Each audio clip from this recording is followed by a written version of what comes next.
नमस्कार मित्रों, सत्य की विजय में आपका स्वागत है। मैं हूं विजय त्रिवेदी।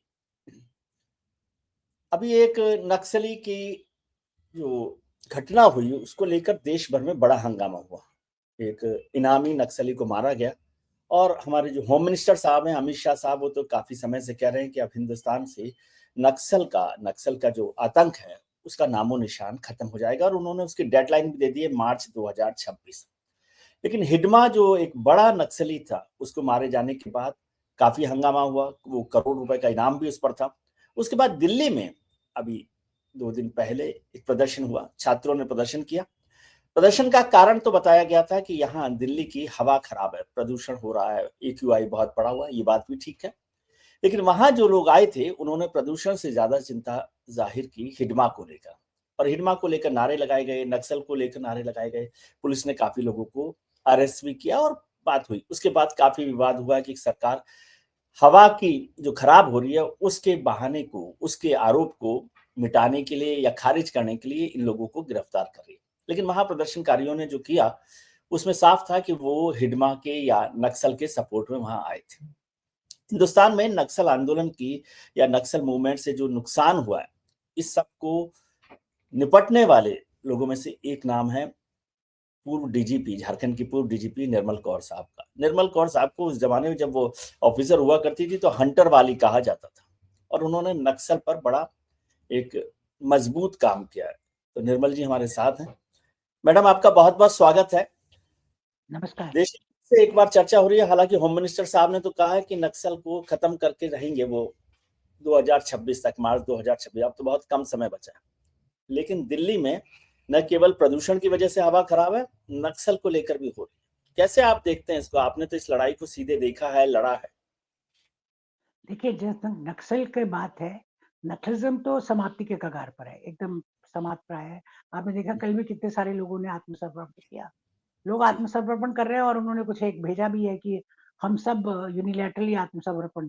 सीपीआईएम वालों ने भी भेजा है, एक चिट्ठी पे एक पत्र लिखा है, ओपन लेटर, जो आपने भी शायद मीडिया में देखा होगा। जी। तो जी। नक्सलवाद तो समाप्ति के कगार पर है, परंतु जो आतंक फैलाने वाले लोग खाली जंगल में नहीं रहते।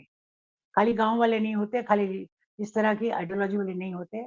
उनका जो आदर्श तय करते हैं, जो चीज़ें तय करते हैं, उनकी जो आइडियोलॉजी है, वो पढ़े-लिखे इंटेलेक्चुअल, सो कॉल्ड इंटेलेक्चुअल बुद्धिजीवी लोग तय करते हैं और बुद्धिजीवी लोग उनको सपोर्ट प्रोवाइड करते हैं।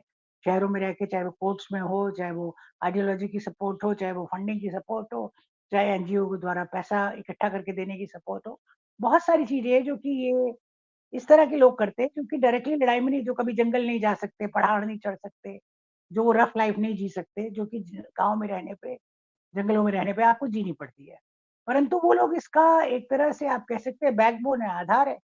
क्यों? क्योंकि जितनी चीज़ों की ज़रूरत है वो उस तरह के गलत आंदोलन चलाने के लिए पैसा चाहिए, फंडिंग चाहिए, हथियार चाहिए, एक आइडियोलॉजिकल कवच चाहिए, कोर्ट्स में हेल्प चाहिए, लीगल सिस्टम को अपने बस में करना है। आपको पता है लीगल सिस्टम कितना जटिल है हमारा और किस तरह से उसको मैनेज किया जाता है। तो इस सब के लिए ये लोग, ऐसे लोग हैं जो सो कॉल्ड बुद्धिजीवी हैं, पढ़े-लिखे हैं, उनके कैडर जो है बहुत स्ट्रॉन्ग है। उनकी जो पैठ है बहुत गहरी है, आज की नहीं है, बहुत दशकों-दशकों की है। और इस तरह के लोग जो हैं, वो ज़्यादा खतरनाक है, मैं तो कहूँगी हिड़मा से।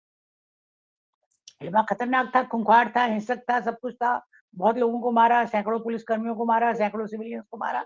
इसमें कोई शक नहीं, करोड़ों का इनाम भी था उसके ऊपर। कोई शक नहीं, वो एक एस्टेब्लिश्ड नक्सलवादी व्यक्ति था, इसमें कोई शक नहीं। और बहुत सारे लोग जो होंगे जो हमारे आपके बीच में व्हाइट कॉलर नक्सलवादी हैं, एकदम जी। लगते हैं एकदम सम्मानित सदस्य, और अंदर से वो समाज की जड़ों को खोखला कर रहे हैं। वो अपना उल्लू साध रहे हैं उसमें, क्योंकि एनजीओ में जो पैसा कमाते हैं उससे उनका भी जीवन मज़े में चलता है। अपनी ब्लैक स्कॉच पीते हैं, अपनी पता नहीं क्या-क्या करते हैं। ऐसा जीवन जीते रह के जो हम और आप जो एकदम मेहनत से जो कमाए होंगे, वैसा हम लोग 7 पीढ़ियों में नहीं सोच सकते।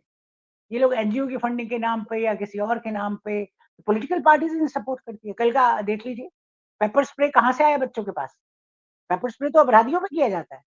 और ये जो जेएनयू के छात्र थे, अब वो बच्चे या बूढ़े मुझे नहीं पता, कि बड़ी उम्र तक लोग वहाँ पढ़ते रहते हैं। एक लिमिट होनी चाहिए कि आप कब तक छात्र रहोगे? 20 तक रहोगे, 22 तक रहोगे, 25 तक रहोगे। और अगर आपको जो सब्सिडाइज़ करेगी गवर्नमेंट, ₹40 में कमरा किस उम्र तक देगी?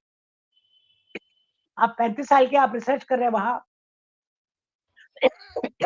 ₹40 मास में आप कमरा लेके रह रहे हैं, सब्सिडाइज़्ड लाइफ़ जी रहे हैं और ऊपर से आप देश को एकदम आंदोलित कर रहे हैं, व्यवस्था को खराब कर रहे हैं, व्यवस्था को की जड़ें काट रहे हैं। ये आप टैक्स पेयर के पैसे पे नहीं कर सकते। हम में व्यवस्था चल रही है तब हम लोग नौकरी कर पा रहे हैं। व्यवस्था चल रही है तब हम लोग एक सामान्य जीवन जी पा रहे हैं।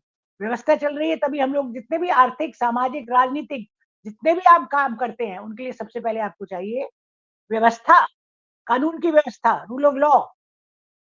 और रूल ऑफ लॉ का जो विजिबल सबसे सिंबल है वो तो पुलिस ही हुआ ना। पुलिस। और पुलिस की आंखों में आप मिर्ची झोंक रहे हैं। अब मिर्ची झोंक रहे हैं तो अब देखिए कि आप छात्र कहाँ के हुए। आप लिटरली भी मिर्ची झोंक रहे हो और आप वैसे भी मिर्ची झोंक रहे हैं। जी, मतलब लेकिन फिगरेटिवली भी और लिटरली भी। जी, और आप धोखा दे रहे हैं और आप सोचते हैं कि आप छात्र हैं और छात्र का आपको कवच मिल जाएगा कि ओ बेचारा छात्र। माँ-बाप जी, पता नहीं कईयों के कैसे इनको भेज रहे होंगे। इवन वो ₹40 देना शायद कईयों के लिए कठिन हो। तो जी, ये लोग ये नहीं देखते कि हम पढ़े-लिखे समाज का एक उपयोगी सदस्य बने, मेहनत करें, कमाएँ, खाएँ, बस फ्री भी चाहिए, फ्री भी चाहिए, फ्री भी चाहिए। कि हम छात्र बन के हमको मुफ्त में बसों में च घूमना है, छात्र बन के हमको 40 का कमरा लेना है। अब आप हो गए 35 साल के, ₹40 में जेएनयू के हॉस्टल में काहे को पड़े हैं? जाइए, कुछ नहीं समझ में आता तो रिक्शा ही चलाइए, कुछ तो कीजिए। समाज के लिए कुछ तो अपनी उपयोगिता सिद्ध कीजिए या समाज का एक उपयोगी अंग बनिए। आप ये जो कह रहे बहुत ज़रूरी है। हैं उड़ीसा, झारखंड, महाराष्ट्र और जो इलाके हमारे नक्सल इलाके, छत्तीसगढ़ जिस इलाकों में नक्सल था, वो तो खत्म हो रहा है, लेकिन वो शहरों में पैर पसार रहा है और एक शहरों व्हाइट में कॉलर पहले से था। पैदा हो रहा शहरों में ऐसा नहीं कि पैर पसार है। पहले शहरों में ही आया था, शहरों से गाँव में गया था। गाँव है। का तो क्योंकि आसान है वो फिज़िकल है। अब किसी के मन में घुस के आप कैसे मन में घुसिएगा? एक बाहर जो वातावरण है उसमें आपको एक्सटर्नल चीज़ जो दिखाई देती है, उसकी समाप्ति शायद बहुत अथक प्रयास किए गए हैं गवर्नमेंट के द्वारा। बहुत ही मल्टी प्रोंग्ड अप्रोच लेके, इंटीग्रेटेड अप्रोच लेके, तब ये इस कगार पे आया कि नक्सलिज़्म करीब-करीब खत्म होने पे है। जी, परंतु जो जिसके मन में क्या, मानस में क्या है? किसी का मन आप कैसे पढ़िएगा? क्या करता है? बोलता कुछ और है, करता कुछ और है। आया पढ़ने, जाके खाली आंदोलन कर रहा है। अब आप देखिए राजनीतिक पार्टियाँ कैसे भड़का रही हैं। अब आपने देखा हमारे माननीय जो एलओपी है उन्होंने कहा कि जेन ज़ी देख लेगी, जेन ज़ी देख लेगी। भाई आप भड़का रहे हैं क्या? ननिहाल में बैठ के ये बोले होते ना तो आज सलाखों के पीछे होते। ननिहाल में अगर ऐसी राजनीति करते ना तो जेल में बंद होते वहाँ। आप यहाँ युवाओं को भड़का रहे हैं क्या? आप खुद मतलब आप तो चिर युवा हैं, पर सारा सारा वो तो चिर युवा नहीं है ना। आप चिर युवा होंगे, आपकी क्या मानसिक बुद्धि है मुझे नहीं पता। आपको किस चीज़ की ज़िम्मेवारी है, पूरा राष्ट्र देख रहा है। आप कैसे बीच में महीनों-महीनों गायब हो जाते हैं, लापता हो जाते हैं। किन देश विरोधी ताकतों से आपने हाथ मिलाया, जाके किससे मिलते हैं, क्या करते हैं? कभी आप ऑक्सफोर्ड पहुँच जाते हैं और कहते हैं कि इंडिया में देखिए कि कितना भारत बुरा हो रहा है भारत में, इस पे इकोनॉमिक सैंक्शंस लगा दें। कोई देशवासी ऐसा कहेगा? हम आपस में लड़ सकते हैं। हम एकदम एक-दूसरे के विरोधी हो सकते हैं, राजनीतिक भी, सामाजिक भी, पारिवारिक भी। परंतु क्या हम बाहर वाले के सामने जाके अपनी बाहर वाले की मदद मतलब ये तो इसीलिए शायद देश ने इतना मतलब वो कहा है कि हम लोग जाके बाहर वालों के साथ मिल जाते हैं। अपना जी, देश से बड़ा क्या है? अपने राष्ट्र से बड़ा तो कुछ नहीं है, पर अपने राष्ट्र से इनको कोई मतलब नहीं है। इनको सिर्फ़ अपनी सत्ता से मतलब है और ये जो हताशा और कुंठा है, इस हताशा और कुंठा में कभी जेन ज़ी को भड़का रहे हैं, कभी कुछ कर रहे हैं। कल पूछिए उन लोगों से जो पेपर स्प्रे के पैसे किसने दिए?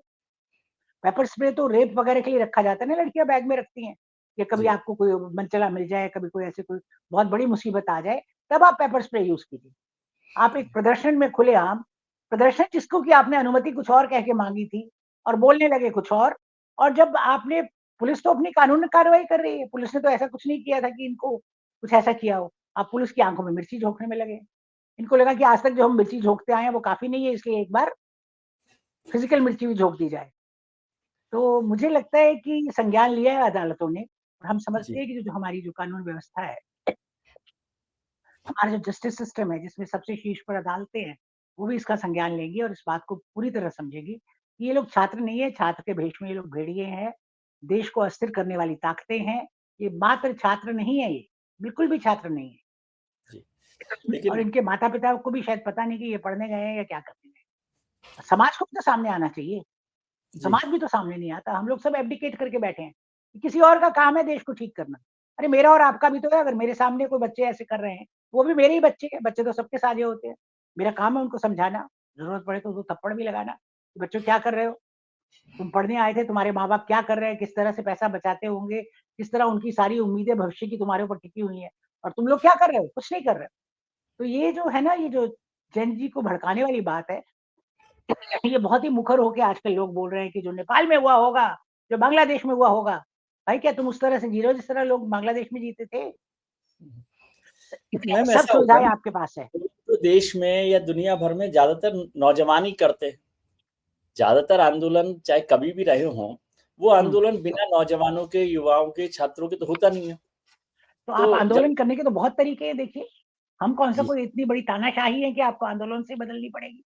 जाइए ना वोट कीजिए, वोट पे जाइए।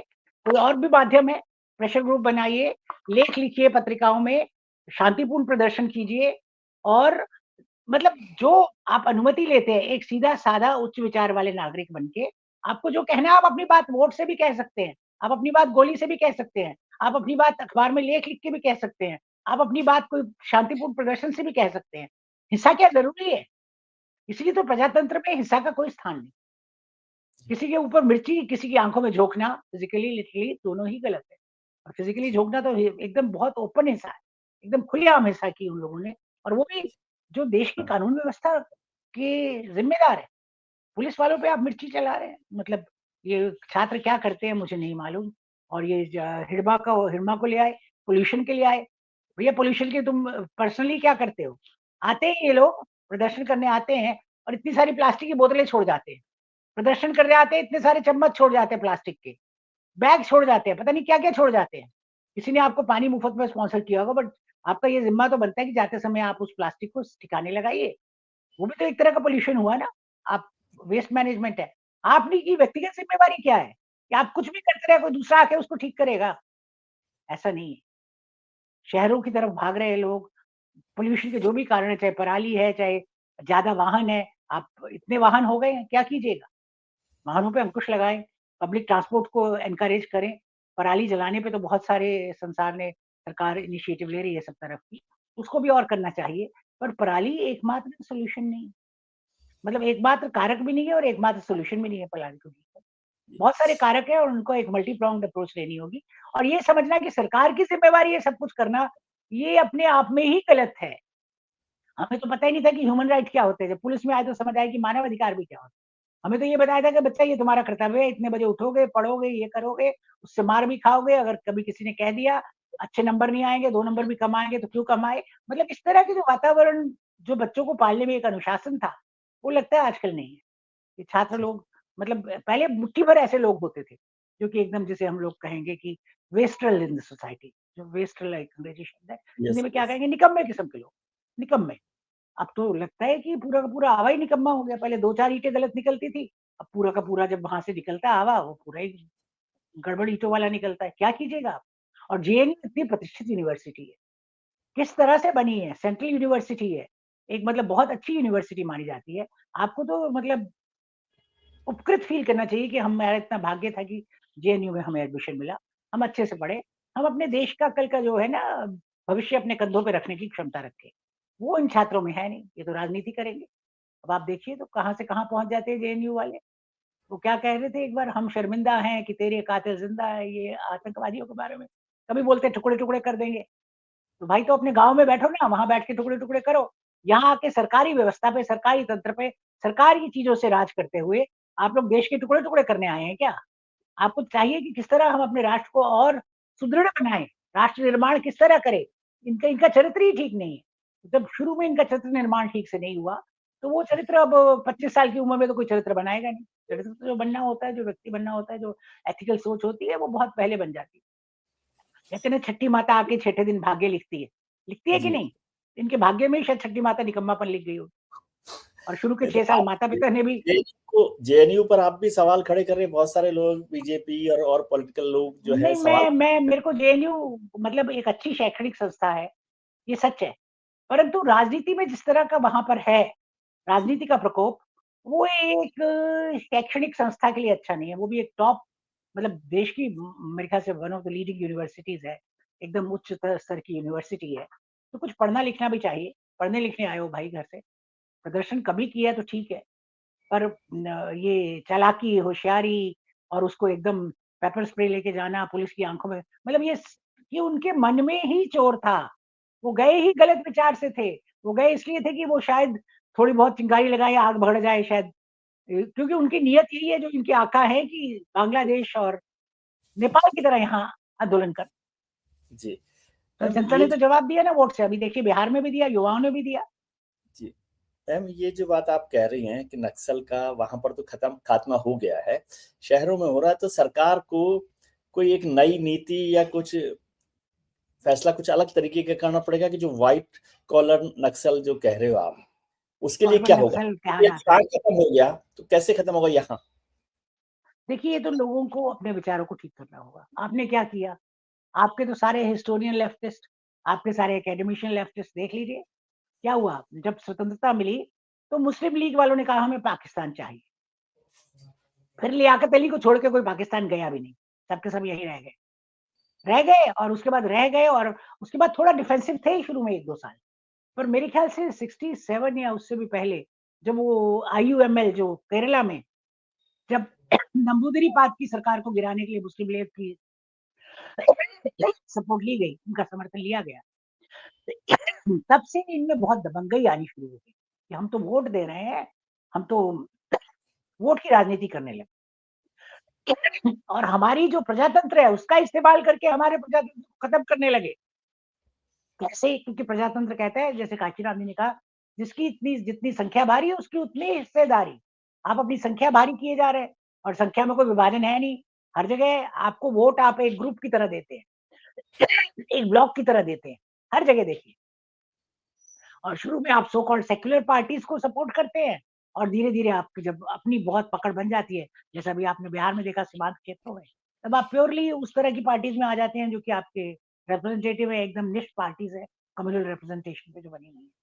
तो शुरू जी, में आप ये आरजेडी और कांग्रेस और इस तरह की जो सो कॉल्ड सेक्युलर पार्टीज है, इन्हें समझ में नहीं आ रहा कि ये तो हमें बेवकूफ बना रहे हैं। शायद सबसे पहले कल विक्टिम इनके यही वो लोग होंगे। इसलिए जी, बहुत सजग रहने की ज़रूरत है और इस लेफ्ट जो आइडियोलॉजी है इससे निकलना।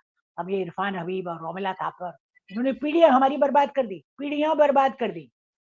तो कुछ सच्चाई होनी चाहिए, हमारी जो नानी-दादी कहानियाँ सुनाती थी, हमारे जो लोकगीतों में हमारी वीरता की रचनाएँ हैं, क्या मर्यादा होती है जो रामायण में अंकित किया गया है, किस तरह से प्रैक्टिकल जीवन जीना है जो कृष्ण का जीवन हम देखते हैं, ये सब हमारे संदर्भों में है।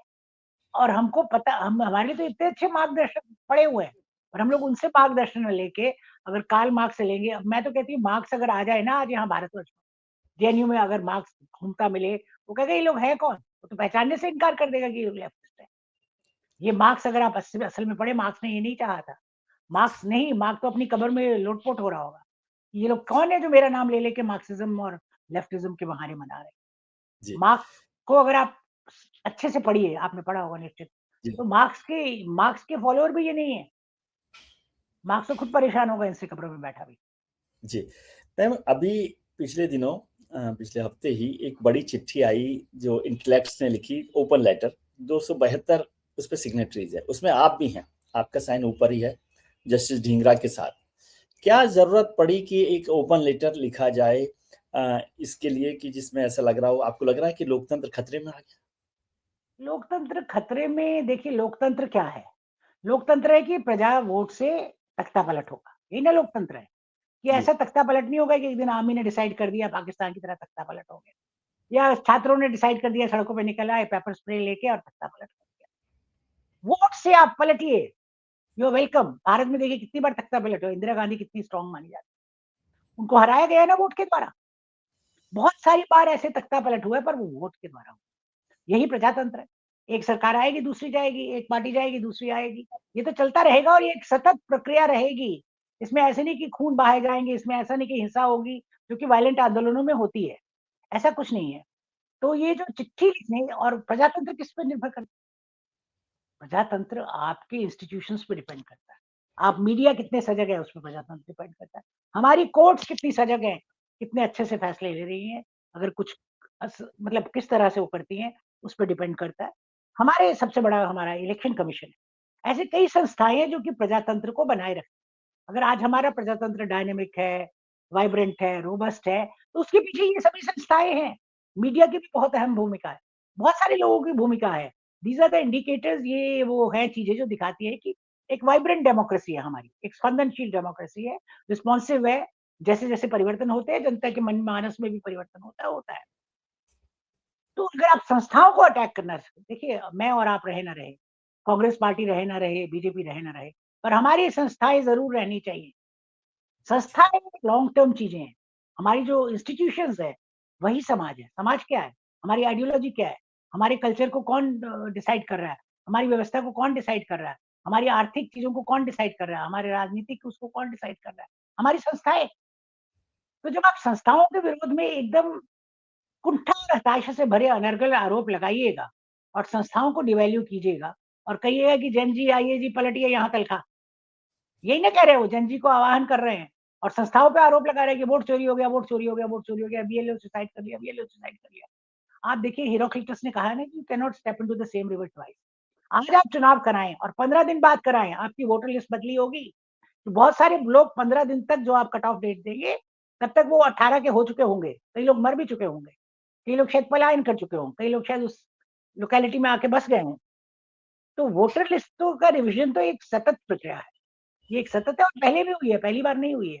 उसके लिए आप इलेक्शन कमीशन को करने दें और फिर वो उसके बाद आरोप लगाएँ। अब इतनी आपकी कुंठा और हताशा है कि आपको लगता है आपका जन्मसिद्ध अधिकार है ना प्रधानमंत्री बनना। उस परिवार में पैदा होना तो अधिकार नहीं देता ना प्रजातंत्र में। वो तो राजाओं के समय में होता था कि आप राजा पैदा हुए, कैसे भी हैं आप, आपको राज्य मिलेगा ही। उसके बाद कोई आपको हरा देगा वो बात और है, पर वो हिंसक रूप से हराएगा। पर हमारे यहाँ ऐसा नहीं है, हमारे प्रजातंत्र में आपको वोट मिलेंगे अगर आपके पास बहुमत है, आप सत्ता चलाएँगे 5 साल के लिए, वो भी कैसे? आप मालिक नहीं बने, आप राजा नहीं बने। आपको आप एक तरह से एक ट्रस्टी हैं, आप ट्रस्टी हैं। जनता का विश्वास, जनता का पैसा, जनता की वेलफेयर आपके हाथ में है। तो ये एक ट्रस्टी हैं आप, मालिक नहीं बने। अगर आप प्रधानमंत्री ब और अगर आपको लगे कि मेरा तो जन्मसिद्ध अधिकार है, अब प्रॉब्लम क्या है? इनमें से कई लोग हैं जिनको लगता है हमारा तो तेजस्वी यादव जी को क्या लगता है? लालू यादव का बेटा हूँ, मैं तो राज करने के लिए पैदा हुआ हूँ। हमारे एलओपी साहब को क्या लगता है? ये पीढ़ियों से हमारे पास राजपाट है। ये कौन आगे छीनने वाले? ये सब इम्पोस्टर है। व्यवस्था उन्होंने समझी नहीं और जब आप हताश हो जाते हैं, कुंठा में आ जाते हैं, आप कुछ भी बोल लें। हमारे यहाँ एक कहावत है, खिसियानी बिल्ली खंभा नोचे। तो अब आप खिसिया गए हैं और अब आप खंभा नोचने में लगे हुए हैं, ये तो गलत है। आप किसी भी खंभे को नोचिए, परंतु हमारे जो संस्थाओं के खंभे हैं, जो पिलर्स हैं हमारी संस्थाओं के, जिनके ऊपर हमारा प्रजातंत्र टिका है, उन खंभों को आप नहीं नोच सकते। बस इस जी, पत्र के पीछे यही मंशा थी कि आप जी, इंस्टीट्यूशंस को बदनाम मत कीजिए। अगर आपके पास कोई स्पेसिफिक आरोप हैं, आप लाइए ना सामने और आप एफिडेविट दीजिए। एफिडेविट देंगे नहीं, ये इलेक्टोरल रेटोरिक जो है, उसकी भी एक सीमा और मर्यादा होनी चाहिए ना, कि आप इलेक्शन में कुछ भी बोल रहे हैं। बोलिए तो ऐसा बोलिए कि जिसकी कोई मर्यादा हो, कोई सीमा हो।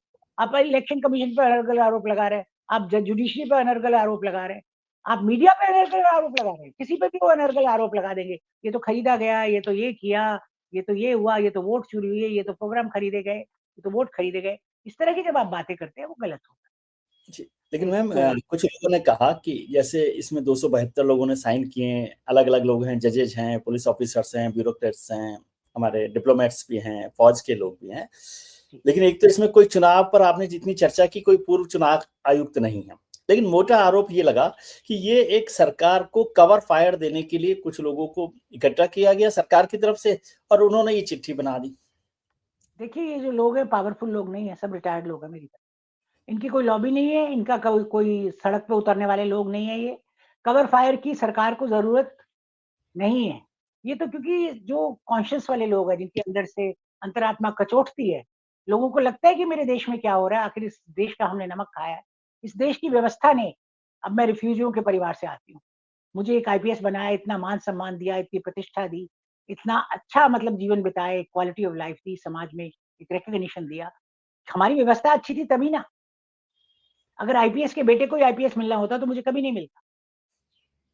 हमारी व्यवस्था में कुछ तो अच्छा था, हमारी यूपीएससी में कुछ तो ठीक था कि मेरे जैसे लोग आके ये बढ़िया। पोज़ीशन पा पाएँ। ऐसे ही वो 272 लोग हैं, वो सभी यही फ़ील करते हैं।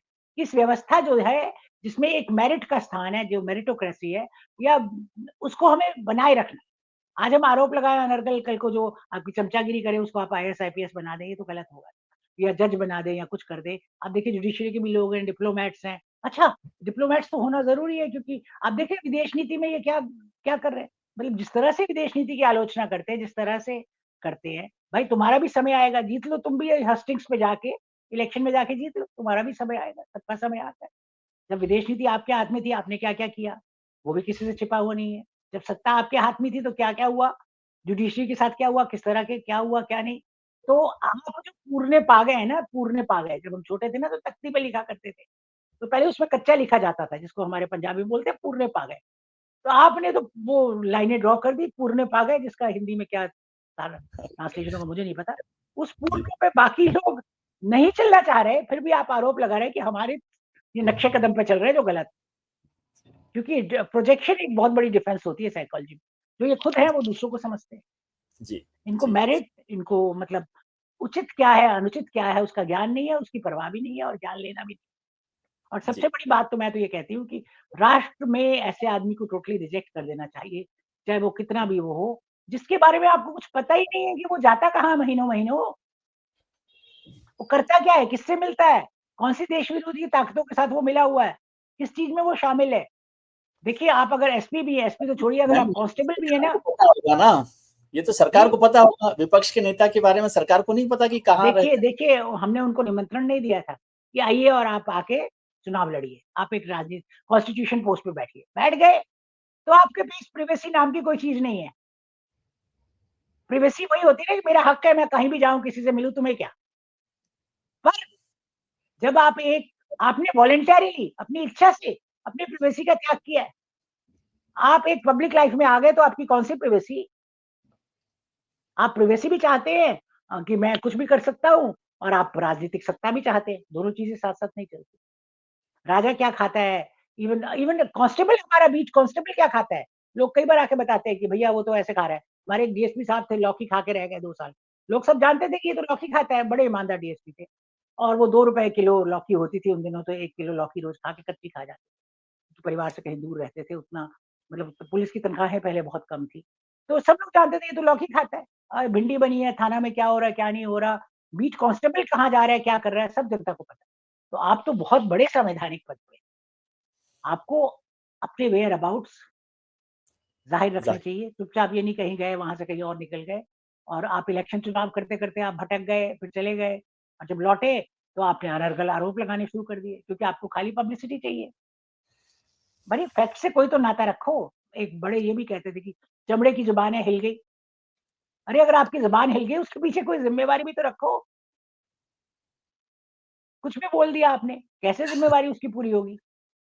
चलिए उसके मैम। पीछे कोई दम होना चाहिए ना बात के पीछे। जी, चलिए अच्छा रहा कि आपने वक़्त निकाला, उसके लिए बहुत-बहुत शुक्रिया। आपसे चर्चा हम लोग करते रहेंगे, बड़े महत्वपूर्ण विषयों पर आपने बहुत अच्छे से बात रखी है। बहुत-बहुत धन्यवाद आपका। हम उम्मीद करते हैं कि आपका आने वाला कल आज से बेहतर हो। आप अपने मित्रों, परिजनों, रिश्तेदारों के साथ खुश रहिए, मस्त रहिए, धन्यवाद, व्यस्त रहिए, स्वस्थ रहिए। नमस्कार। आभार। नमस्कार।